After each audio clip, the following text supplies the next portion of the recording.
Hi, I'm NDEA President Dakota Draper, and this is a legislative update for February 4th. First, let me apologize for missing the legislative update last week.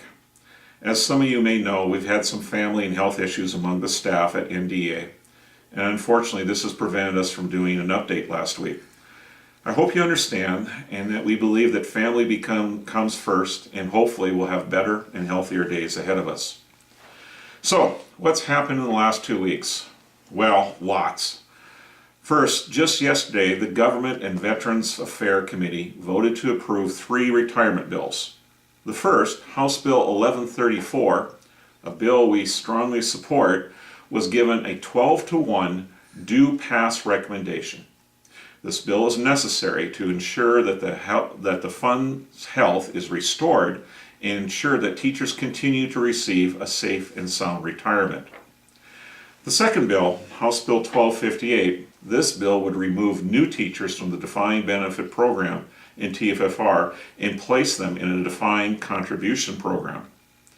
As you know, we oppose House Bill 1258 because of the damage it does to the Teachers Fund for Retirement. The third bill was House Bill 1228. This bill would do the same thing to the North Dakota Public Employees Retirement System as House Bill 1258. It would wreck the fund and create large liabilities for the state. Both House Bill 1258 and House Bill 1228 would eliminate safe and secure retirements for all North Dakota educators. They would make the retirement plans less secure, more costly to run, and provide smaller benefits for retirees than current plans in place. It places the current benefits for current educators at risk as well by underfunding the pension. In anticipation of these actions, the NDEA has begun running radio ads around the state encouraging the general public to urge their legislators to vote no on House Bill 1258 and House Bill 1228.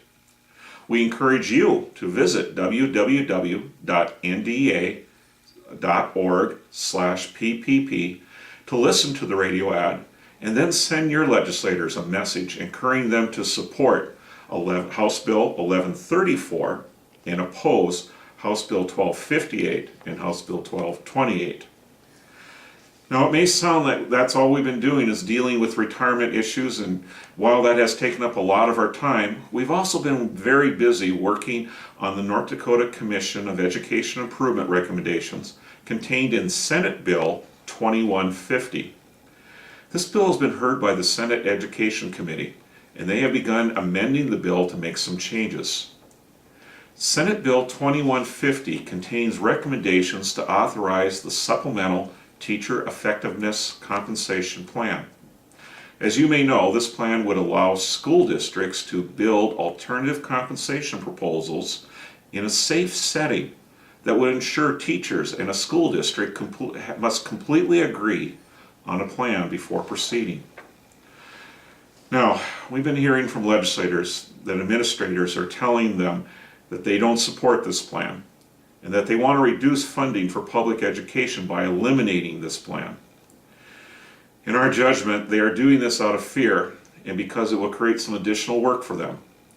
Let me assure you, the Supplemental Teacher Effectiveness Compensation Plan is a good one, and we cannot wait any longer to get something like this implemented. If you are approached by your administrator urging you to contact your legislators in opposition to this plan, tell your administrator to instead exercise some leadership and get on board. This plan is not merit pay, and when done right, could drastically improve educators' salaries in North Dakota. Again, visit www.ndea.org/legislative to learn more about the Supplemental Teacher Effectiveness Compensation Plan and to send your legislator a message in support. So, what is due ahead this week? Well, committee hearings are beginning to gear down, and committees will start to work in earnest to get the bills for the full Senate and House for final consideration before the break. There are a couple of hearings on minor bills related to school curriculum requirements and another small bill related to administrator retirement. We will be spending most of the week pressing our priorities for retirement and teacher compensation. I cannot emphasize this enough. We need your help to beat back House Bill 1258 and House Bill 1228. These bills are bad news for future educators, bad news for current educators, bad news for our retirees, and I'll tell you there's bad news for North Dakota as well. If you haven't already visited www.ndea.org/PPP, educate yourself and contact your legislators today to share your concerns. Even if you have, please do it again. Also, if you get a chance, most districts hold legislative forums with legislators back in their home districts on the weekends. Please try to find out when they will be held and attend and express your concerns. It's going to take all of us working together to ensure that we have a safe and secure retirement in the future. And as always, thank you for everything you do.